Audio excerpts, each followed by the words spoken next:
Selamat datang di konten Meror. Metosa Horor.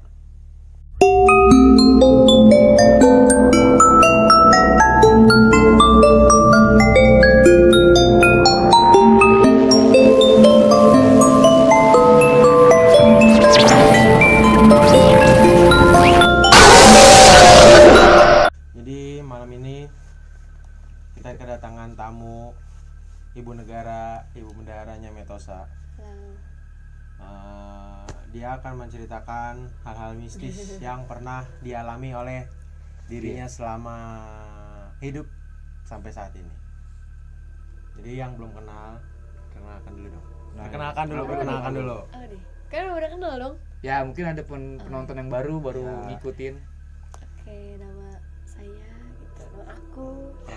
Kencang. Nama aku Puput. Berteman dengan mereka dari kapan ya kita? Dari Orok. Dari kecil. Ya, dari kecil. Oke, dari kecil. Kesibukannya apa nih? Lagi kuliah aja. Kuliah aja ya. Jurusan? Perawat. Oh, jurusan perawat. Berarti langsung berbau rumah sakit. Iya, betul. Mungkin kalau kita langsung aja ya. Mungkin kalau Langsung misalkan di rumah sakit gitu hal-hal mistis gitu yang pernah lu alamin atau temen lu alamin ya lu bisa deh ceritain gitu. Sebenarnya nggak terlalu horor banget ya yang pernah gue alamin. Oke, sebenarnya nggak terlalu horor banget yang pernah gue alamin gitu selama gue dinas di rumah sakit. Jadi gue tuh kan baru kuliah 3 tahun lah ya sampai ini nih. Kuliah 3 tahun dan dinas itu cuma di rumah sakit Fatmawati. Yang ada dinas malamnya cuma ada di rumah sakit Fatmawati. Waktu itu gue tahun kemarin sekitar bulan November Oktober gitu gue lagi dinas di gedung Teratai. Pasti yang udah tahu rumah sakit Fatmawati tahu lah gedung Teratai yang mana ya. Tahu lah. Iya. Gue dinas di ruang anak di ruang 3 Selatan. Nah waktu itu gue dinas malam sama kakak perawat 2 orang cowok dan gue mahasiswanya 1 cewek sendiri. Kakak perawat yang ceweknya lagi tidur karena kalau dinas malam itu ganti-gantian kan tidurnya. Di sini posisinya sekitar jam 2 pagi atau jam 3 gitulah. Lagi ngobrol biasa nih sama kakak-kakaknya yang cowok-cowok kan. Tiba-tiba Cogan-cogan tuh. ya biasa aja sih, Biasa nggak aja ganteng-ganteng banget lah gitu. Tiba-tiba tuh kayak ada jalan anak kecil SD umur 5 tahun SD itu 7 tahunan ya. 7 tahun. Tapi ini kelas 5 kayaknya tuh, lebih tinggian dikit lah. Oh iya. Guru Guntur lebih tinggi lagi lah. Oh Ya, iya. lebih tinggi lagi dari 10 Guru tahunan Guntur. lah ya. Nah, segitu. Terus seperti yang gue lihat segitu ya. Dan dia megang tiang infus. Tuh. Pas gue lihat nepak kakinya. Nepak nih, bunyi jalan lah. Gue kasih tahu ke kakak perawatnya. Kak, itu siapa ya? Kok kayak ada yang jalan gitu. Sama ada suara itu tuh tiang infus kan ada suaranya tuh kalau kita geret gitu. Iya. Nah, Kegosek sama lantai. terus kakaknya ngomong, coba deh lu lihat. Nah posisinya di kamar nih deket jembatan antara gedung Teratai sama gedung GPS. Iya. Ya kan. Nah terus gue jalan tuh ke kamar itu. Gue lihat dia jalan, dia belok ke satu kamar. Pas gue belok ke kamarnya, hilang bener-bener nggak ada ternyata nggak ada yang jejak jalan atau apa tuh nggak ada gitu. Tapi di situ ada CCTV gitu nggak? Gue kurang tahu deh kalau gitu. Wah. Terus harus cek tuh. gue balik CCTV-nya nih tuh. ke ruang perawat. Kakaknya nanya apaan deh? Enggak kak, paling gue cuma halu. Gue jawabnya kayak gitu karena kan kalau mitos nih ya, kalau kita ngerasain mistis, ngerasa apa-apa terus kita cerita langsung di hari itu malah makin dianuin gitu kan ya sama setannya gitu kan. Jadi makanya gue diem aja ceritanya pas gue mau balik sama kakaknya. Udah tuh itu pengalaman pertama tuh. Terus Tahun kemarin itu cerita yang pertama tuh tadi. Ada lagi nih yang kedua. Gue diisenginnya di lift Teratai. Jadi waktu gue mau ada transfusi darah malam tuh sekitar jam 1-an, 1 malam. Gue ngambil darah di UTD, unit transfusi darah, keluar dari gedung Teratai yang lewat lorong, tau kan? Nah, lewat lorong itu. cuman gue diisenginnya nggak di lorong, diisenginnya di lift. Nah kan gue mau ke lantai 1 dari lantai 2. Nah, Iya. gue udah masuk lift, pencet tuh ke bawah kan, ke lantai 1. Tapi ini liftnya tuh malah ke 6, ke lantai 6, malah ke atas. Itu malah ke atas. Malah ke atas. Tapi lu mencetnya lantai 1, otomatis gua dari mencet lantai lantai 2 turun ke bawah dong, bukan? Seharusnya kita turun ke bukan. bawah Iya, nih yang kan. benernya, yang benernya gitu. Bukan. Ya, itulah. Gitulah itu kan. Pas sampai lantai 6 Orang kan kalau lift rumah bunyi sakit. ting gitu ya. Apa sih? Kalau ting bunyi- dia nah gitu langsung kan. pintu kebuka gitu. Nah, pintu kebuka, gue lirik-lirik lah. Masih aman lah, mungkin nggak ada apa-apa. Terus ketutup, gue balik lagi ke ruangan gue, ke lantai 2. Gue nengok lagi, kakaknya nanya gue, lah dek, lu kok belum turun? Tuh dong, kan nanya kakaknya. Biasa kak, iseng malah dibawa ke lantai 6 gitu. Hati-hati dah, digituin sama kakaknya tuh, hati-hati dah, cuma gitu doang. Terus kayak gue responnya, ya udah biasa nih perawat kayak gini, gue responnya kayak gitu kan. Terus gue naik lagi, dianterin lagi ke lantai 6. Pokoknya gue 2 kali tuh dianterin ke lantai 6. Terus pas abis dari lantai 6, gue langsung ke lantai 1, jadi gak langsung ke ruangan gue. Nah, gue turun. Sebelumnya pas dari lantai 6 itu gue ngomong, jangan bikin gue muter-muter nih, pusing naik lift. Gue kayak gitu di dalam sendiri lift. ya. Iya. Jadi kesel sendiri kan. Nah, jadi akhirnya dari situ dekat langsung gitu. dibawa ke lantai 1. Nah itu yang kedua. Sadis. Itu selama gue ngalamin di rumah sakit ya. Selama lu ngejalanin PKL ya, kalau Iya. itunya Iya, apa kalau- hitungannya. PKL. Jadi tuh kalau misalkan lu PKL itu lu emang dapatnya tuh selalu di Fatmawati apa di rumah sakit lainnya? Lebih banyak kan di rumah sakit Fatmawati. Oh. Yang pas dinas malamnya. Oh. Gue juga pernah di puskesmas Pancoran itu, tapi gue nggak pernah ngalamin yang hal-hal apa gitu. Nggak pernah Selama di ngalamin. situ, iya. Oh. Berarti setannya masih baik-baik dah tuh, ya kan? Gue bisa diajak- menyesuaikan iya, diri bisa- kali ya. bisa Mungkin apa kompromi. kurang serem kali puskesmas. Iya, Karena kan nggak pernah ada yang puskesmas dirawat. doang ya kan. Iya, Biasa aja. Ya puskesmas kan? nih. Ada gua Fatmawati aja setannya Iya. gitu. Ya, Jadi- serem juga sebenarnya sih. Kan ada pengalaman setelah dari PKL lu tuh di Fatmawati, terus ada lagi nggak gitu? Kayak di rumah lu atau daerah tempat tinggal lu? Ada di rumah lah ya, otomatis kan. Iya. Karena gue ada dari gue belum lahir pun gue udah tinggal di ini nih, di Melati ini nih. Iya. Dari kakak gue pertama sampai ada gue, Mm-mm. gitu kan. Jadi posisinya di sini bukan cerita gue sih ya, gue diceritain sama mama gue, nyokap gue. Jadi waktu itu lagi ngumpul biasa, tiba-tiba nyokap tuh cerita tentang kayak gini lah, waktu dia zamannya tinggal di sini tuh masih kebun, masih belum banyak rumah. Iya. Nah, dia tahu rumah ini kan, atas rumah kakak gue. Situ, Dulunya ya. tuh itu yang rumah sekarang Lantai tuh jadi duanya, ini lantai nih, dua. apa? Bukan, depan rumahnya yang bekas warung Budi Tentrem. Oh, yang di situ. Ya, yang iya, tanjakan, Kan dulu tanjakan. kebun tuh, Dulu kebun kebun, kan, ah. kita sering tuh main di situ kan, yang itu dulu dulu kecil. tuh kalau nggak salah belakangnya tuh kuburan bukan sih? Bukan. Iya, Bukan, Bang di Ketong situ itu. juga katanya ada. Ada, kuburan, Di ada depan, gua. di depannya juga ada gang yang isinya kuburan juga kan, Ah. yang di atas itu. Iya. Ah, Nah, waktu itu nyokap gue lewat situ. Di situ posisinya nggak apa sih, nggak tua banget lah, nggak tahun zaman dulu lah, nggak, karena kan udah ada warungnya tuh. Nyokap gue habis pergi, balik tuh sekitar jam 1, jam 2. Nah di sini posisinya nggak ada yang bisa jemput ke depan gang. Jadi nyokap gue jalan dong ya kan, dari depan ke rumah.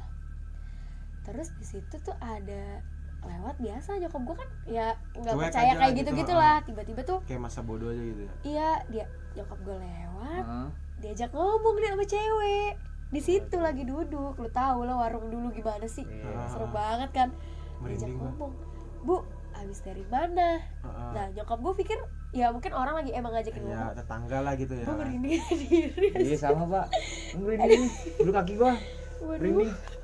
Nah nyokap gue abis pergi bu, tapi nggak ada yang Jemput gitu. jemput gitu kan. Posisinya di sini kan kayak nyokap gue bilang udah rada tua lah, nggak tua-tua banget sih. Iya bu, hati-hati ya, jalannya licin. Dia ngomong gitu tuh. Heeh. Disautin sama nyokap gue. Iya bu, saya duluan ya. Lewat, nyokap gue kayak mungkin mau nengok atau gimana. Pas nengok udah nggak ada. Pas nengok udah nggak ada. Iya bener. Nggak ada. Sih. Berarti Udah cuma gitu doang, Kelihatan kayak kan? diajakin ngomong, ngomong sama nyokap gua, bilang hati-hati, hilang pas nyokap gua nengok lagi. Sebenarnya gua selama di situ gua belum pernah datangin atau dengar suara atau apa gitu kan. Jadi pernah temen gua, lu juga kenal pasti siapa? Dina. Oh, si Dina. Dina waktu itu pernah main ke rumah gua sekitar jam 9 malam lah. Nyokap bokap udah tidur di kamarnya. Nah, rumah gua ini ada penghuninya dong, pasti kan setiap rumah. Oh iyalah. Kalau di ruang tamu gue itu kakek-kakek. Ya. Ruang tamu gue kakek-kakek. Nyokap gue pernah cerita, kakek-kakek. Di dapur gue itu mbak-mbak Mbak-mbak gimana? tante-tante gitu, tante-tante. Kayak Ini kita ceritain rumah gue dulu nih ya. Kayak tante-tante zaman dulu gitu. Ya gak ngerti deh, nyokap gue cuma bilang kayak mbak-mbak tante-tante gitu. Kalau di kamar gue itu di atas nenek-nenek. Dah, cuma ada 3 itu doang nyokap gue kasih taunya. Nah, pas Dina lagi main ke rumah gue lagi di ruang tamu, dia lagi di meja makan gue deket tangga. Terus tiba-tiba di dapur bunyi peralatan jatuh lah, retang, terus lewat putih-putih. Lewat kayak sekelibat Iya, gitu. set gitu. Dina langsung kabur ke gue gitu kan. Terus dia panik, "Teh, anterin gue pulang," sambil gemeteran.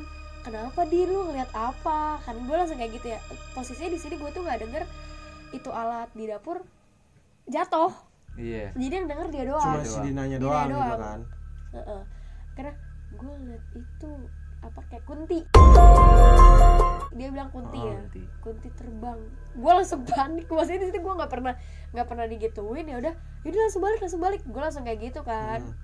Di situ tuh dia pengen nginep tadinya di rumah gua. Terus jadi karena ngelihat itu sosok, ya udah akhirnya nggak jadi. Batal ya. Balik. Nah, ada tuh satu di rumah gua ya. Di dapur juga nih. Posisinya lagi mati lampu. Nih kayak belum ada yang denger ya kayak cerita ini nih. Belum. Mati lampu. Di dapur mati lampu, abang gua niatnya nyalain lilin. Abang gua nih ya, pastinya abang gua. Ada Mas Adam sama Mas Robi. Iya. Terus tiba-tiba ada suara kunti biasa, kayak ketawa ngetawain lu deh gitu. Kayak gimana sih ketawa kunti? Ya gitulah. Itulah ya. Terus kakak gue positif aja nih mikir, paling Barinda. Dulu kan rumah Bude Menu ada Barinda kan, belum nikah lah ya. Iya, paling Barinda bercanda kali atau apa gitu. Makin lama tuh suara makin ini kenceng gitu. Sebenarnya kalau suara kenceng katanya tuh setannya jauh kan. Kalau suaranya kecil setannya deket. Jadi abang gue biasa aja. Makin kesini suaranya makin hilang. Ya kan, hilang. Akhirnya tuh dia kayak, kok suaranya makin kesini hilang.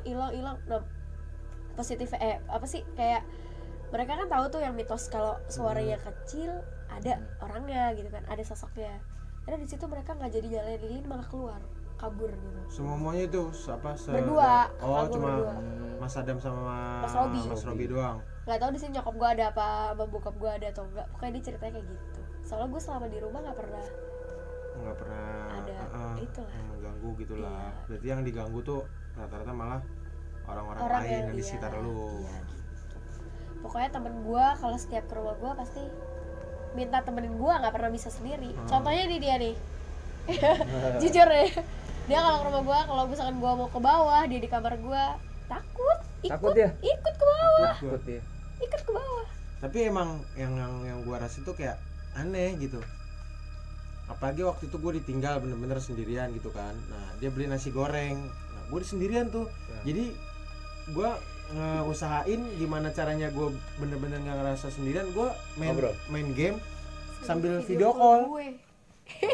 Jadi emang sebenarnya yang gue rasain di situ tuh emang hawanya tuh beda gitu. Gimana sih kayak ada aja lah gitu. Iya gitu. Mistis juga ya cerita lu ya. Sih lu di toren lurus tuh rumah toren pojokan. Lihat mata merah. Serius lu? Serius. Enggak, Gua nggak pernah. Kalau itu gue belum Gua ini nggak. sih. Anjing gue beli Gue nggak pernah lihat mata merah ditongolin pala anjing, iya pernah. serius ya. Iya, Pala kan anjing pala memang ada anjingnya Pak. di situ. Gimana sih Pak? Jadi gue nggak pernah. Udah itu aja sih Gitu yang ya. pernah gue alamin. Sadis ceritanya, ngeri sih sebenarnya hal-hal mistis yang pernah dialami. Tapi kan gue kan Kawan juga kita. pernah dengar gitulah dari cerita-cerita orang-orang sini yang katanya kalau misalkan yang rumah tingkat lu itu yang buat jemuran katanya di situ juga ada. Ada temen gue pernah lihat, temen SMP apa kuliah gitu. Iya. Makanya temen lu lah gitu, itu dia ngeliatnya gimana? Temen gue tuh yang pernah ngalamin di rumah gue deh, jadi gue tuh dapet cerita dari mereka karena gue nggak pernah dengerin ya, atau gimana gitu. Pokoknya nggak pernah usil lah intinya kalau gitu. Ya paling nggak seusil-usilnya gue ngerasa Kayak kayak cuma jalan tapi gue bodo amat gitu. Karena kan cuek lah gitu. ini rumah gue gitu kan, gue udah lama di sini, ya udah lu mau ngapain ya udah gitu. Kalau gue jangan ganggu gue gitu ya. Nah kayak gitu. Jadi waktu itu niatnya temen gue mau keluar balkon aja. Iya, nongkrong di balkon gitu. Dia tuh posisinya berdua, cewek. Terus niatnya mau ngambil apa gitu di belakang. Jadi kan depan balkon gue tuh kayak ada kayak gudang gitu lah, barang banyak gitu lah barang kan.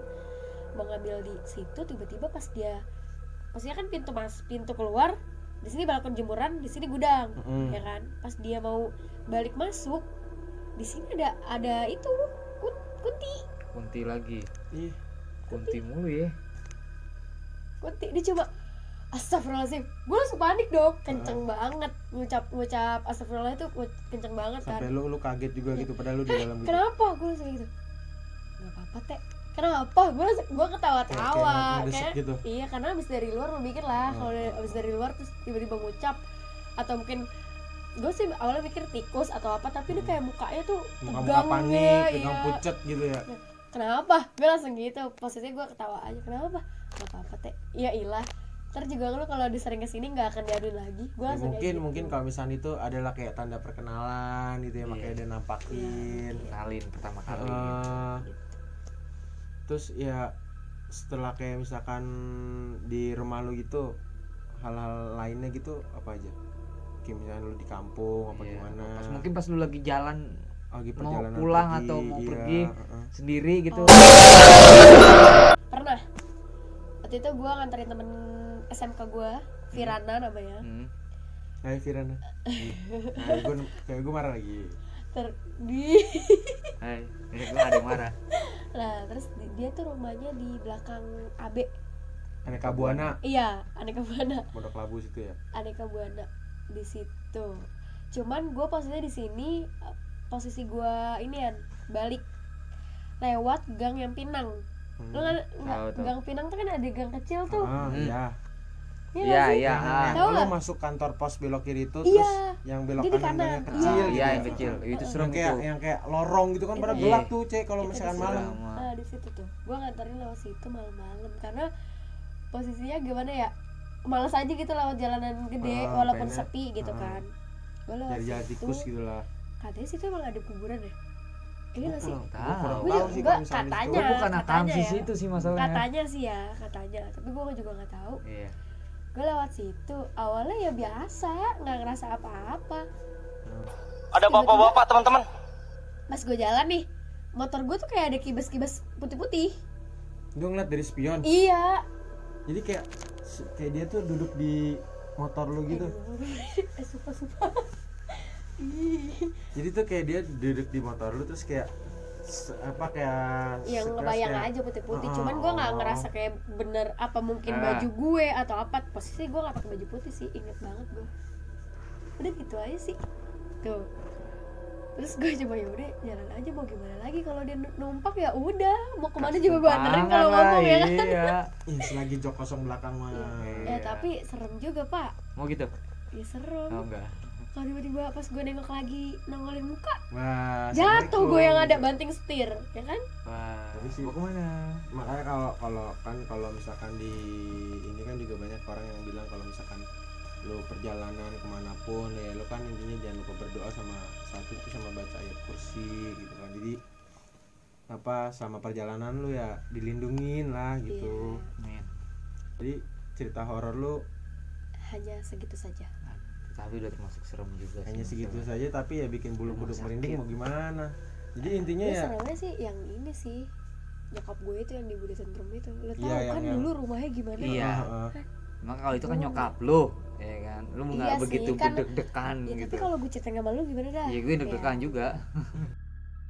Ya jadi itu beberapa cerita dari narasumber kita, Puput, Asik. Ibu Bendahara yang kemarin berulang tahun. Widih. Ya ucapin dong, ucapin. Terima kasih Itu loh. beberapa cerita hal-hal mistis yang beliau pernah rasakan dan keluarganya atau saudaranya Yang pernah dirasakan, dialami juga. Ya cukup sekian video mirror kita. ulang Apa? mirror. Oh ya mirror. Sukses. Susah aja, susah. Iya. Ih. Ayo. Ya cukup sekian video mirror kita spesial Ibu Bendahara. Pokoknya terus saksiin video Metosan Naga Hitam. Jangan lupa like, comment, and subscribe. Subscribe. Terima kasih, dadah.